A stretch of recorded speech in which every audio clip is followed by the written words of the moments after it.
I'm sitting at my kitchen table, coffee going cold, staring at a certified letter that says my grandpa's farm, the land he poured his life into, doesn't fully belong to me anymore.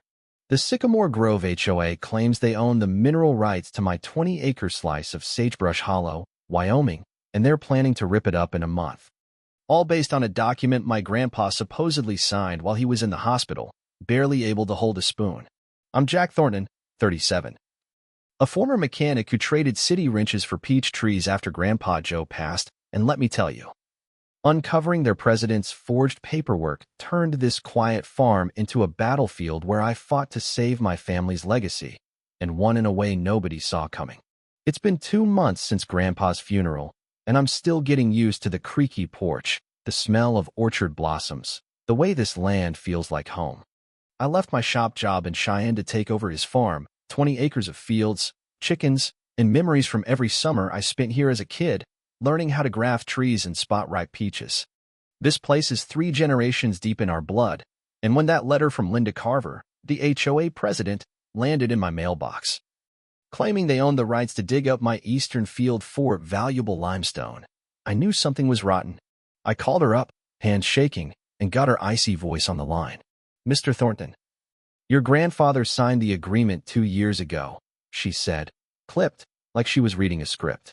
Our survey found limestone deposits. Excavation starts soon. I pushed back. Grandpa would have never signed that.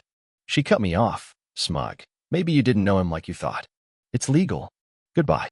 I stood there, phone dead, staring out at the fields where Grandpa taught me to drive his old tractor, knowing he'd rather burn the deed than give up an inch of this dirt.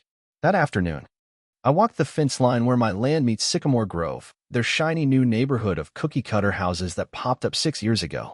A woman, Mary Ellis, was weeding her garden near my property. You're Joe's grandson, right? She said, pulling off her gloves, her eyes kind but cautious. Sorry about him. He was a good man, always shared his peaches. I asked if she knew anything about the HOA's claim, and her voice dropped. Watch out for Linda. She's had her eye on your land since they built this place. Offered Joe big money to sell. He laughed her off. Mary glanced at her house, nervous. She finds me for my roses, says they're unapproved. Her husband's a big developer. They don't play fair. As I headed back, a white SUV cruised by. Linda's gray hair and cold stare locked on me. That night, I tore through Grandpa's old files, tax records, seed orders, nothing about mineral rights. At 2 a.m., I found the 1965 deed. Clear as day, all mineral rights stay with the land. No way he signed them away. Next morning, I hit the county records office, where a clerk named Ed helped me dig. He pulled the original deed, matching Grandpa's, then frowned at his screen. Here's a mineral rights transfer from April 2023, signed by Joe Thornton. To the Sycamore Grove Community Development Corporation. My gut dropped. The signature looked off. Grandpa's sharp J was too soft. Ed found a 2019 tax form for comparison. The signatures didn't match. I called my aunt, Ellen, Grandpa's sister. Jack, April 15th, 2023, she said, voice firm. He was in the hospital after his stroke, couldn't write a thing till June. I was there every day. My jaw tightened. It's forged, Ellen. They faked it while he was down. I got hospital records confirming his hand was useless then, and Ed slipped me a nugget. The transfer was notarized by Pamela Carver, Linda's cousin, who works in the county office. This wasn't a mistake, it was a scam. I'm driving home, mind racing. When I spot surveyors staking my eastern field, I slam on the brakes, storm over. This is my land. I yell. The guy waves a clipboard. HOA permits, pal. Take it up with them. I call Sheriff Luke Harper, a guy Grandpa knew, but when he shows, he sighs. They filed papers, Jack. Looks legal till a court says otherwise. I'm fuming, watching strangers on my dirt.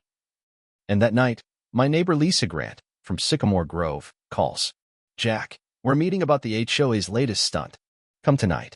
At a diner in the next town, I find 8 residents. Fed up with Linda's tyranny. Lisa, a blogger, lays it out. Linda's finding my wildflowers, says they're disruptive. She's charging us $1,500 each for legal fees tied to your farm. Tom Vega, a retired lawyer, studies my documents. This is fraud, but Linda's husband runs with developers. Her brother's on the county board. We need ironclad proof. They share stories, fake playground fees, missing HOA funds, threats against anyone who questions her. I show the hospital records, the deed. Grandpa didn't sign this. He was paralyzed then. Lisa's eyes light up. My cousin's at the local news.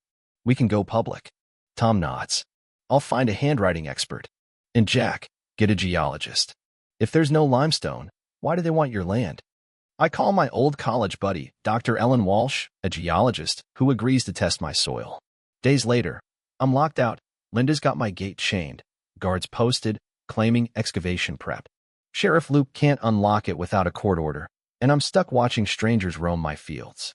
Lisa texts. Linda's pushing a $2,000 assessment at the HOA meeting, lying about Joe's signature. Tom records her rant. Gold for our case.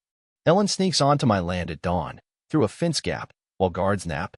We grab soil samples, hearts pounding, and by afternoon, she's got results. Jack. It's just regular farmland, no valuable limestone. Tom calls, voice shaking. Found a county plan for a highway exit through your eastern field. It'd spike their property values by millions. That's what they're after. It clicks. Linda's not digging for rocks. She's banking on a road to make her 3 investment properties a gold mine, with her husband's developer pals cashing in. We've got 4 days before Linda's crews show up, so we plan fast. Lisa's cousin sets up a news crew, Tom preps legal filings, and I pull photos of Grandpa in his hospital bed. Proof he couldn't sign. That night, Linda's nephew parks a bulldozer by my field, ready to roll.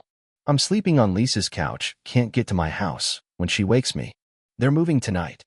I grab Grandpa's old shotgun, loaded with birdshot for noise, and we rally Tom, Ellen, Lisa, 15 neighbors with flashlights and shovels. We surround the bulldozer, and I yell. This is private property. The nephew bolts when Sheriff Luke's cruisers light up the night. Luke tows the machine, promising patrols. They're desperate, Jack. Stay sharp. Dawn breaks. And I'm on my tractor, chained last night to keep it safe, rolling to my gate where news vans wait. Neighbors hold signs, stop HOA fraud. And I climb up, holding my evidence. The Sycamore Grove HOA forged my grandpa's signature to steal my land. I shout, cameras rolling. They don't want limestone. They want a highway exit to make millions. I spread a county map, pointing to the route. Linda's SUV screeches up, and she storms out, red-faced, in a power suit. Turn off those cameras. He's trespassing. Ellen steps up, calm. I tested the soil, no limestone. Just farmland. Your survey's fake. Tom holds up bank records. $180,000 missing from HOA funds. Linda. Where'd it go? The crowd gasps. A reporter shoves a mic at Linda. What about the forgery? She stammers. I didn't. I cut in, handing out hospital records. Grandpa was paralyzed when you faked his signature. Sheriff Luke rolls up with deputies, and Linda's eyes widen.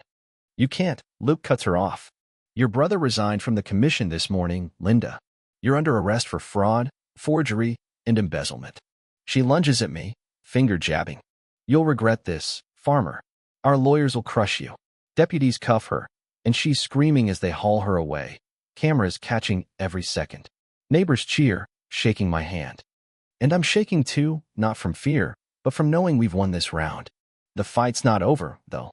That night, someone breaks into the HOA office.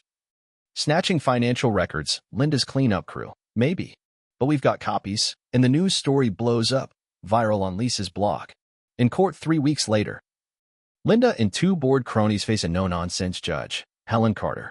Their fancy lawyers claim development benefits, but I show the deed, hospital photos, and Ellen's soil report. A handwriting expert buries them, spotting 8 flaws in the fake signature. Lisa testifies, as new HOA president, we oppose this fraud. Judge Carter rules, my farm's mine, the transfer's void. Linda's guilty. She gets probation, restitution, and her family shunned, selling their house to flee. The highway plan shifts, sparing my land, and I'm back home, chickens clucking. Orchard blooming. 6 months later, I'm selling peaches at the Willow Creek Farm Market, a new community center I built on my eastern field, the land Linda wanted. Neighbors tend garden plots. Kids chase chickens, and weekends buzz with vendors. Lisa runs a fair HOA now, no scams, and folks like Mary and Tom help teach farming classes. The county asks me to advise on land preservation. And I'm sitting on Grandpa's porch with Mr. Jenkins, watching fireflies where bulldozers once loomed. Joe fought developers 3 times, he says, sipping lemonade. Said this land's worth more than money. I get it now, the real treasure's the people it brings together, not what's under the dirt. Property values soar anyway. Irony sweet as my peaches. But here's what keeps me up. Those missing HOA records. Was Linda the mastermind, or was her husband's developer crew pulling bigger strings? The county's quiet now, but I wonder. My cameras stay on. What do you think? Ever had a Linda try to steal what's yours with a pen and a lie? How'd you fight? Or would you dig in like me, turning their greed into your win? Drop your stories in the comments, and let's talk about what it takes to hold your ground when the bulldozers roll up.